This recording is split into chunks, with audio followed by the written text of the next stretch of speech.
देखो सबसे पहले आपका जो थ्योरम है पाइथागोरस, क्या है? पाइथागोरस थ्योरम, ठीक है। पाइथागोरस प्रमेय इसको बोलते हैं, ठीक है ना। क्या बोलते हैं? पाइथागोरस। कहेगा कि पाइथागोरस प्रमेय सिद्ध करे, ठीक है। या आप पाइथागोरस प्रमेय क्या होता है इसे देखिए, ये होता है कर्ण के स्क्वायर बराबर लंब के स्क्वायर प्लस आधार के स्क्वायर, ठीक है। इसी क्वेश्चन को आपको ऐसे पूछ देगा, कथन दे देगा कि सिद्ध करे कि किसी समकोण त्रिभुज में कर्ण का वर्ग अन्य दो भुजाओं के वर्गों के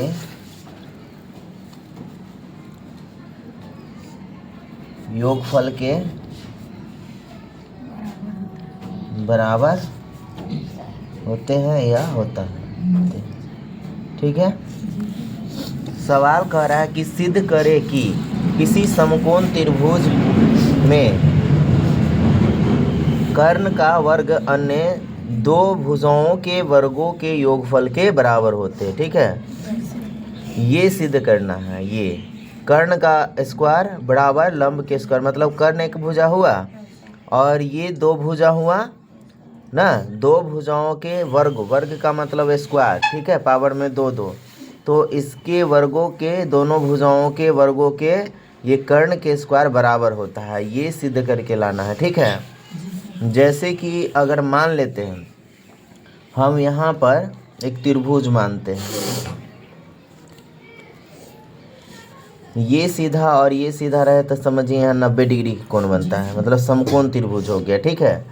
तो यहाँ कह रहा है कि ये कर्ण है, ये क्या है? कर्ण। इसको लंब लेते हैं और इसको आधार, ठीक। तो देखिए आपको बता दें कि ये भुजा और ये भुजा आपस में बदल सकता है ना, कोण पर निर्भर करता है। तो ये आधार है, लंब हो सकता है, ये लंब है, आधार हो सकता है, ये पहले भी बता दिए। लेकिन सबसे बड़ी जो भुजा है वो बदलती नहीं है। तो सबसे पहले हम एक त्रिभुज मान लिए ना, माना कि ए बी सी एक त्रिभुज है, समकोण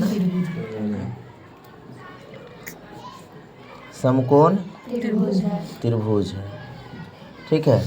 ये ए हो गया और ये बी हो गया और ये सी, तो ए बी सी एक समकोण त्रिभुज है ना, जिसमें कोण भी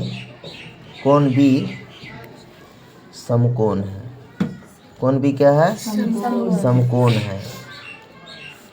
तो हमें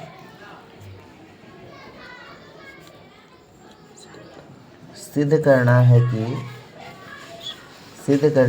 कि क्या सिद्ध करना है? तो कर्ण का वर्ग कह रहा है ना कि कर्ण का वर्ग ना, तो कर्ण का वर्ग मतलब AC के स्क्वायर बराबर अन्य दो भुजा है लंब और आधार, तो लंब हो गया AB के स्क्वायर प्लस BC के स्क्वायर आधार हो गया, ठीक है। मतलब ये दोनों भुजाओं के वर्गों के ये वर्ग कर्ण जो है ये बराबर होता है, मतलब इसके वर्गों का योगफल ये दोनों भुजाओं के वर्गों के योगफल के बराबर होता है। तो ये आपको सिद्ध करके लाना है, ठीक है।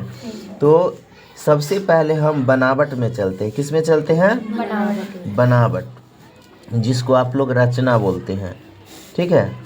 तो बनावट में क्या करते हैं, तो यहाँ देखिए कौन बी।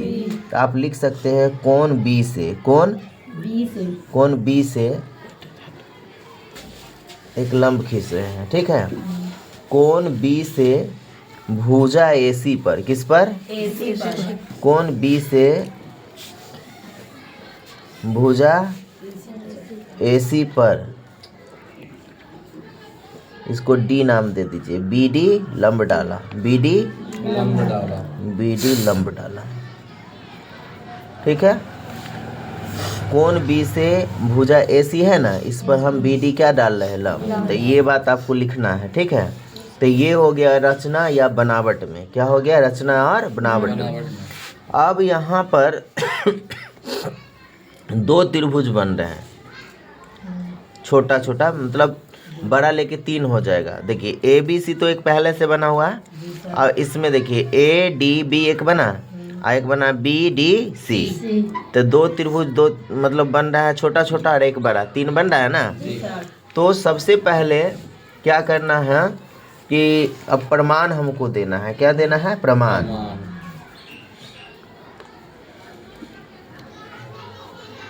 प्रमाण में आइए। तो प्रमाण में देखिए समकोण त्रिभुज, जब भी कोई भी समकोण त्रिभुज रहेगा तो उस समरूप होगा, ठीक है। जैसे कि मान लेते हैं ये आपका समकोण है ना, अब बड़ा बनाइए या छोटा समकोण, तो यहाँ भी समकोण बन रहा है। तो संगत कोण अगर बराबर हो रहा है ना, अब भुजा समानुपाती, बड़ा छोटा हो रहा है, अब कोण सबका क्या हो रहा है? बराबर। तो इसका मतलब है कि समरूप होगा। कैसा होगा? समरूप होगा। और जब समरूप होगा, जब ये समरूप होगा तब भुजा समानुपाती हो, ठीक है। तो देखिए इसमें पहले लीजिए त्रिभुज ADB, त्रिभुज ADB। तो ADB, तो D पर समकोण यहाँ बन रहा है, तो ये किसके समरूप होगा? तो त्रिभुज ABC के। इसमें B पर समकोण बन रहा है नहीं। जैसे मान लेते हैं हम इसी को लिखे AD और यहाँ B, ADB, आई लिखे ABC। तो आप देख रहे हैं कि यहाँ 90 डिग्री के कोण बना है, यहाँ भी 90 बन रहा है। इसका मतलब है कि ये D कोण इस कोण के बराबर है। तो इसका मतलब है कि ये त्रिभुज जो है आपस में क्या होगा? समरूप, ठीक है। तो हम लिख देंगे ना कि छोटा त्रिभुज बड़ा त्रिभुज के क्या है? समरूप। तो ADB समरूप लिखिए ऐसे, ठीक है। इस समरूप के निशानी हो गया संकेत। और किसके समरूप है? तो त्रिभुज ABC के, त्रिभुज ABC के, ठीक है। जब त्रिभुज समरूप होगा तो भुजा समानुपाती होगा, है ना। अब देखिए छोटा त्रिभुज में, छोटा त्रिभुज ADB जब यहाँ 90 डिग्री के कोण बन रहा है तो इसके सामने की भुजा क्या कहलाएगा? कर्ण कहलाएगा कि नहीं कहलाएगा? क्या कहलाएगा? कर्ण। तो इसके सामने की भुजा कर्ण। तो इसमें के हम छोटा त्रिभुज के पहले कर्ण लेते हैं। क्या लेते हैं? कर्ण। तो कर्ण हो गया आपका AB। छोटा त्रिभुज में कर्ण क्या हो गया? AB। अब बड़ा त्रिभुज में आइए ABC, ठीक है। अभी ये माइंड में नहीं लाइएगा बीच वाला, ABC में आइए, ठीक है। तो ABC में आइए तो ये 90 यहाँ बन रहा है, तो इसके सामने की भुजा क्या हो गया? AC। तो ई कर्ण हो गया, बड़का त्रिभुज में AC कर्ण हो गया और छोटा त्रिभुज में AB कर्ण हो गया। तो कर्ण के साथ ही हम लोग ये करते हैं ना, उसको अनुपात के रूप में लिखते हैं। तो AB बटा AC, AB बटा AC बराबर। अब हमको लेना है लंब। क्या लेना है? लंब। तो छोटा त्रिभुज ये देख रहे हैं, ऐसे ले रहे हैं ना, तो इसको हम लंब कहते हैं। क्या कहेंगे? लंब। तो ये AD हो गया लंब। AD क्या हो गया? लंब। तो AD अब बटा, आप बड़ा त्रिभुज में लंब क्या लीजिएगा? ABC में। तो लंब इसको माने हैं ना बड़ा त्रिभुज में, ये क्या माने हैं? बड़ा त्रिभुज। जब बड़ा त्रिभुज में आ रहे हैं तभी इसको भूल करके, ठीक है। तो आप यहाँ पर आइए, तो ये आधार माने हारिए क्या? लंब। तो लंब कितना कौन हो जाएगा? AB। क्या हो जाएगा? AB। तो ये हो गया। इतना जो है आप किए हैं ना, तो ADB के साथ ABC के साथ किए हैं, ठीक है।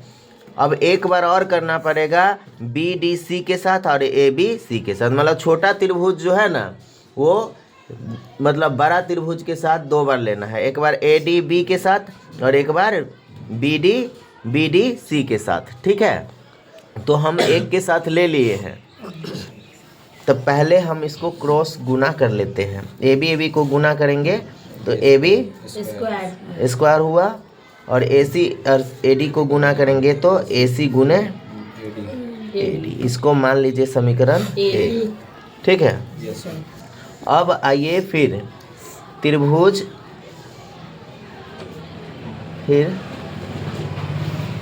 देखिए। अब आइए त्रिभुज बी डी सी में, बी डी और सी में। तो बी डी सी मतलब यहाँ भी 90 डिग्री के कोण बन रहा है कि नहीं?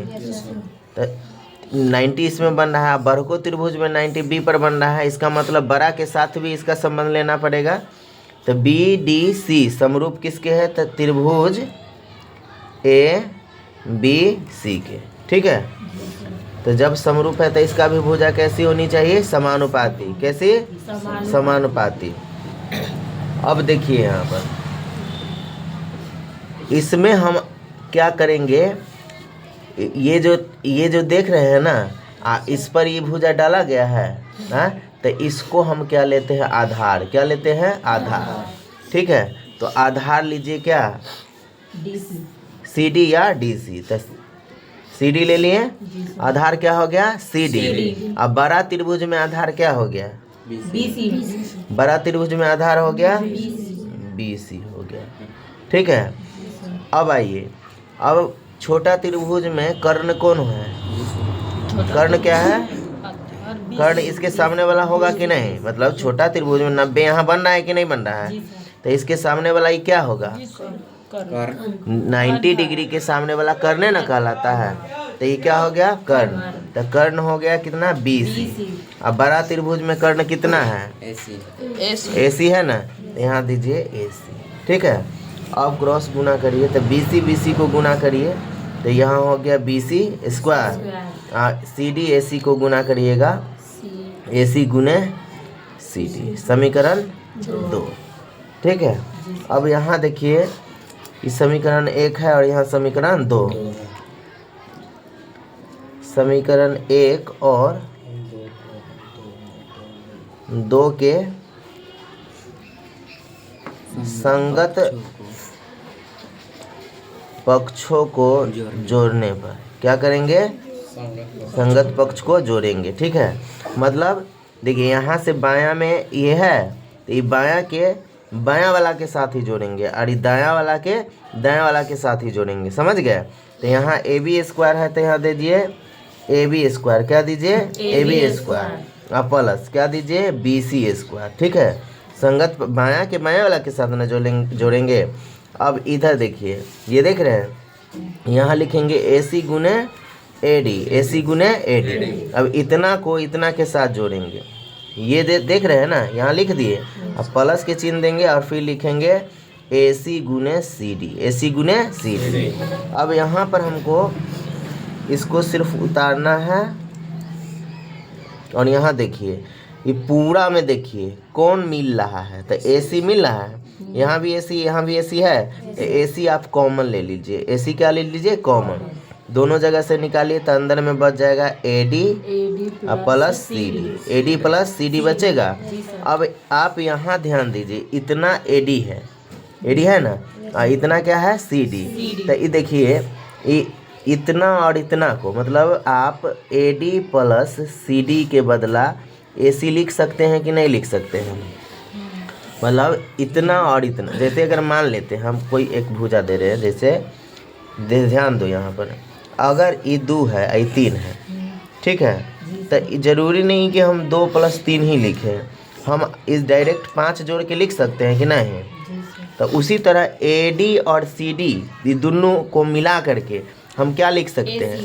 ए सी लिख सकते हैं ना, ये दोनों को मिला करके क्या लिख सकते हैं? A C. तो A B square plus B C square बराबर ए सी, और बीच में यहाँ पर कोष्ठ हटेगा तो गुना ए डी और ए सी डी को जोड़े तो ए सी ना होगा। मतलब इतना और इतना को जोड़िएगा तो ऐसे ना आएगा। अब फिर बराबर दीजिए और देखिए आप लिख दीजिए AB² प्लस BC², ठीक है। आप बराबर क्या लिख सकते हैं, AC को गुना करेंगे तो AC²। तो देखिए इसको सीधा कर लीजिए, इसको आप सीधा कर सकते हैं, सीधा कर सकते हैं और लिख सकते हैं आप यहाँ पर AC² आगे कर लीजिए और इसको लिख दीजिए AB² प्लस BC²। देखिए अब यहाँ पर ये इतना हमको लाना था, मतलब कर्ण AC है और बराबर ये लंब है और ये धार है, तो दोनों भुजाओं के योग, योग का मतलब जोड़, वर्गों के योगफल के बराबर आया कि नहीं आया, इसके बराबर आया कि नहीं आया, आया ना। तो यही कर्ण के स्क्वायर बराबर लंब के स्क्वायर प्लस आधार के स्क्वायर, ये हमको सिद्ध करके लाना था, जो कि यहाँ पर देख रहे हैं सवाल में ना, इतना लाना था आपको और आया कि नहीं आया। तो इसीलिए हम यहाँ लिख सकते हैं प्रूव्ड, क्या लिख सकते हैं, प्रूव्ड लिख सकते हैं। तो इस तरह से आपको मतलब बनाना है। और एक चीज़ ध्यान में रहे, एक चीज़ आपको ध्यान में रखना है, क्या ध्यान में रखना है कि ये जो है परीक्षा के दृष्टिकोण से मतलब ये आपको बराबर पूछा जाता है और ये आप तैयारी कर ही लीजिएगा, ठीक है।